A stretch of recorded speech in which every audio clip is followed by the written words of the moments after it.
Yasribdan keldim. Xush kelibsan. Sizni o'g'lingiz bormidi Abdulloh degan? Alhamdulillah, yuzlari munavvar o'g'lim bor Abdulloh dedi. Men Bani Najjar qabilasining topshirig'i bilan keldim.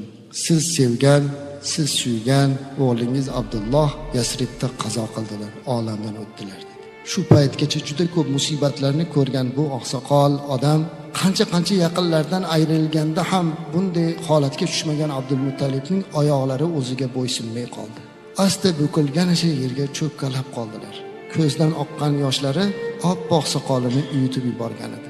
Abdulloh o'g'lini esladilar, ko'zlaridagi nurlarini esladilar, yuzlaridagi istarani esladilar. Nahot shu o'g'limdan ayrildim dedilar. Birdan xayoliga endigina 2 oygina yashagan kelini keldi. Qanday qilib bu gapni aytaman dedilar. Asta o'zini qo'lga olib hujra tomon yurdilar. Ichkaridan kelini chiqib keldi. Qizim dedilar. Allohning taqdiri ekan. Abdullohdan ayrildik. Yasribda olamdan o'tibdi dedi. Omina onamiz o'zlarini yo'qotdilar. Chiqib ketayotganda xayrlashgan erini esladilar. Har kuni erkalatadigan erini esladilar. Dunyodagi eng baxtli oilamiz degan kunlarni esladilar. Yig'lab yubordilar. Lekin Abdulmuttalibni ham, Omina onamizni ham qalbiga bitta berayotgan rohat bor edi. Omina onamiz bu rohatni Abdulmuttalibga shunda aytdi. Bobojon, tug'ilajak nabirangiz endi yetim tug'iladimi dedilar. Ya'ni homilador edilar. Abdulmuttalibning qalbida bitta ilinj bo'ldi. Har qalay o'g'lim Abdullohdan bir meros bor ekan-ku dedilar. Allohim, mana shu ne'matingga ham shukr dedilar. Abdullohdan ayrilgan bo'lsam endi nabiram dunyoga keladi dedilar. Va shu kundan e'tiboran keliniga qiziga bo'lgandek munosabatni bildirib, dunyoga kelajak nabirasini o'ta intiqlik bilan kutdilar. To'g'ri, unga qadar nechta nabiralar ko'rgan, nevaralar, chevaralar ko'rgandi. Lekin hech qachon mana shu nabirani kutganchalik kutmagan edi. O'zi ham hayron bo'lar, boshqalarga aytar, shu nabiramni tug'ilishini boshqacha kutyapman, hayronman derdilar. Qalbida muhabbat jo'sh urardi. Ba'zi bir g'iybatchi ayollar esa Abdulmuttalibni gangitib olishma ham bo'lishdi. Oldilariga chiqib, Ominani tekshirishga ruxsat bering. U homilador emas dedilar. Boylikka ega bo'lish uchun sizning uyingizda o'tiribdir chog'i. Homilador ayol bunaqa bo'lmaydi. Na yuzida bir dog'i bor, na ko'ngil aynishi bor, hech narsa yo'q. Homiladorlikni sezmayapmiz, tekshiraylik dedilar. G'azablangan Abdulmuttalib, la'nat bo'lsin sizlarga. Meni kelinimni yolg'onchiga chiqaryapsizlarmi dedi. Kelinimning batnida mening o'g'limdan bo'lgan meros bor. Inshaalloh u dunyoga keladi. Sizlar uni yolg'onchi qilmanglar, kelinim yolg'on gapirmaydi dedilar. Bu gap Omina onamizga kelganda ma'yusgina kulib qo'ydilar xolos. Chunki o'zlari ham hayron bo'lardilar. Odatda homilador ayollar shikoyat qilar, qo'yni aynirar, qiyinchilikni ko'rardilar. Lekin Omina onamiz esa kundan kunga yengillashib borardilar. Yuzini birorta joyda nuqtadek dog'i yo'q edi. Ko'zlari ham chiroyli, yuzlari go'zal bo'lib borardi. Hatto bir narsani hech kimga ayta olmas edi. Ba'zan kechalari eshikka chiqqanda bilmasdan oyoqlari bir narsaga turtilib, qoqilib ketsa, ko'zga ko'rinmas sharpalar ushlab qolar edi. Yiqilmasin deb qolardi. Hatto bir kuni oftobda o'tirganlarida beixtiyor osmondagi yonida turgan daraxtning shoxi bundoq engishib soya qilib turganini ko'rganda yugurib uyga kirib ketdi, qo'rqib ketdilar. Nima bo'lyapti deb tushunmasdilar. Nega bunday bo'lyapti? Atrofimdagilar kim ekan? Nega men yiqilsam ushab qolyapti? Nega men kundan kunga go'zallashib boryapman deb hayron bo'lardilar. O'zlarining tanalarida olib yurgan zot hali dunyoga kelmasdan Alloh tomonidan ikrom ko'rsatilayotganini sezmasdilar. 9 oy ham o'tib ketdi. Intiliqlar, kutishlar, orzular nihoyasiga yetdi. Nafaqatgina u 2 oilani Abdulmuttalib va Omina onamizning kutishlari edi. Bu kutishni maloikalar ham kutayotgan edi. Butun borliq olam kutayotdi. Arshga ismi yozilgan zotning dunyoga kelish daqiqasi yaqinlashganligi to'g'risidagi xabar butun malakut osmoniga tarqadi. Siz kutgan daqiqa keldi deb Alloh amr qildi. Muhammad Mustafa sallallohu alayhi vasallam hozir tug'iladilar dedi. U zotning tug'ilishlarini eshitganda butun farishtalar o'rinlaridan turib ketdilar. Borliq hayvonlar bir-birlariga fasohat lisoni ila muborakbod qildilar. Oxir zamon Rasuli dunyoga kelyapti deb hammaga xabar ketdi. Inson eshitmadi xolos. Butun osmon ahli eshitdi. Farishtalar o'rinlaridan turdilar. Marhabolar aytdilar. Shuning uchun ham Mavlud shu joyga kelganda biz ham o'rnimizdan turamiz, xuddi o'shalar kabi. Go'zal bir holat. Omina onamiz sezdilarki, bola tug'ilish arafasi yaqinlashib qoldi. Bittagina eridan qolgan merosi bor edi. Bu ham bo'lsa Umma Aymana degan qora cho'ra ayol edi. Boshqa narsa qolmagan edi. Umma Aymana doya edilar. Umma Aymanani chaqirdi. Umma Aymana, "Men hozir tavallud qilaman shekilli.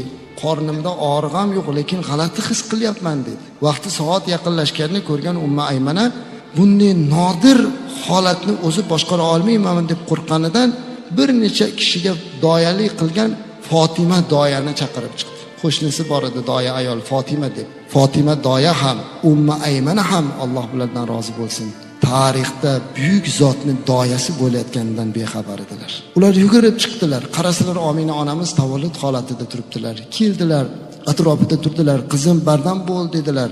Lekin ular bir-biriga qarab, yelkasini qisib hayron bo'lardilar. Chunki ayni shu paytda Omina onamiz u tomonga qarab bittasi bilan gaplashar, bu tomoniga qarab bittasi bilan gaplashar, tabassum qilar, kular edilar. Ular ko'rmayotgan narsa bu Iso alayhissalomning onasi Bibi Maryam bilan Firavnning ayoli, Qur'onda nomi kelgani Osiyo onamizning ruhlari edi. Alloh ularni ham doyalikka olib kelib qo'ydi. Buyuk bir payg'ambarning onasi bo'lgan Bibi Maryam muborakbod qilib Omina onamizni boshini silar. Dini uchun, diyonati uchun qozonda kuyishga rozi bo'lib Qur'onda nomi kelgan Osiyo onamiz dalda bo'lardilar. Fatima bilan Umma Aymana esa termilib turardi. Birdan atrofni nur tutib ketdi. Ulamolar kitobda yozyaptiki, mayli deydilar munofiqlar ishonmasin, mayli boshqalar buni ertak desin, mayli mubolag'a desin, lekin bor haqiqat shuki, u zot tug'ilganda osmonga nur taralib butun olam ko'rgan deydilar. Shundoq tug'ildi, atrofni nur tutib ketdi. Umma Aymana onamiz hamda o'sha yerda turgan doya Fatima bir-biriga ushlanib qoldilar, chunki chiqayotgan hiddan mast bo'ldilar. Bir-birlariga termilar, Omina onamizga qarar, chaqaloqqa qarardilar. Bundan oldin nechta bolaga doyalik qilgan bo'lsa ham bunday mo'jizani ko'rmagan doya Fatima bolani qo'liga olarkan, "Subhanalloh" dedi. Bolani kimdagi kesilib tug'ilgan edi. Butun vujudlari jannat surmalari bilan, zaytunlari bilan surmalangan, zaytunlangan edi. Eng ajablanarlisi, Umma Aymanani ham, hatto Omina onamizni ham, butun o'sha yerda turgan ikki doyani ham taajjublantirgan, hayron qoldirgan narsa tug'ilayotgan go'dak qo'li bilan avratini berkitib tug'ilgan edi. Bu holatni qo'liga olar ekan, Fatima doya hayron bo'ldilar. Omina onamizga qarab, "Sen bola tug'mading, farishta tug'ding" desam yolg'on bo'lmasa kerak dedi. "Bunday chaqaloqni ko'rmaganman" dedi. Haqiqatda ham bundagi go'zallik, chaqaloqdan chiqayotgan hid jannat hidi edi. Omina onamizni asta qo'liga berdilar. Qo'liga olar ekan, bolasidan ko'zini uza olmay qoldi. Uzoq termilib turdilar. Yuzlaridan o'pdilar, mahkam bag'riga bosdilarda anchadan beri saqlab turgan ko'z yoshlarini chiqara boshladi. "Ey nurli bolam, munavvar bolam, hidlari muattar bolam, tug'iliboq yetim bo'lgan bolam, otasini ko'rmagan bolam. Qani endi otang seni ko'rganda edi bolam" dedilar. Bag'riga mahkam bosdilar. Butun vujudlari muattarlanib ketdi. Emizdilar, ichkariga olib kirdilar. Birinchi bo'lib o'zlari emizdilar, keyin Suvayba degan bir ayol ozgina emizishga yordam berdilar. Bu Suvayba emizishligi bilan amakilari Hamza radhiyallohu anhu ham emizganliklari uchun Rasulimiz Hamza amakilari bilan emikdosh ham bo'ldilar. Mana shunday bir vujud holatida o'zlarini zo'rg'a ushlab hujraga kirdilarda Abdul Muttalibga xabar yubordilar. Abdul Muttalib ayni paytda taof qilayotdilar. Yugurib bordilarda, "Nevara ko'rdingiz" dedilar. Ishonmadilar. Rostdanmi Omina tug'dilar, o'g'il tug'dilar. 80 dan o'tgan odam yosh bolalarcha yugurar edi. Kitoblarda yozadiki, yugurganda choponlari xuddi qanotga o'xshab xilpiragan deydilar. Yugurib bordilar, hujrani shundoq eshigini ochib kirdilarda to'xtab qoldilar. Keliniga qaradi, chaqaloqqa qaradi. "Mashalloh, qizim, shu bolani sen tug'dingmi?" dedi. "Shunday, nabirangiz Abdullohning merosi muborak bo'lsin" dedi. Qo'liga olar ekan, keliniga yana bir bor Umma Aymana Fatima aytgan gapni gapirdi. "Bu bola emas, farishta-ku" dedi. Yuzlaridagi bu nur, munavvarlik, muattarlikdan mast bo'ldi. Qo'liga olib termilib turdilar. Ka'bani taof qildirdilar. So'ng so'radilar, "Qizim, nima ism qo'yaylik?" dedilar. "Otajon, bir narsani sizga aytmayotgan edim. Nabirangizga homilador bo'lganimdan beri 2-3 marta bir xil tush ko'rdim. Tushimda bir ovoz eshitdim. Sen butun olamni sayyidini onasi bo'lasan. u dunyoga kelsa ismini Muhammad qo'y dedilar.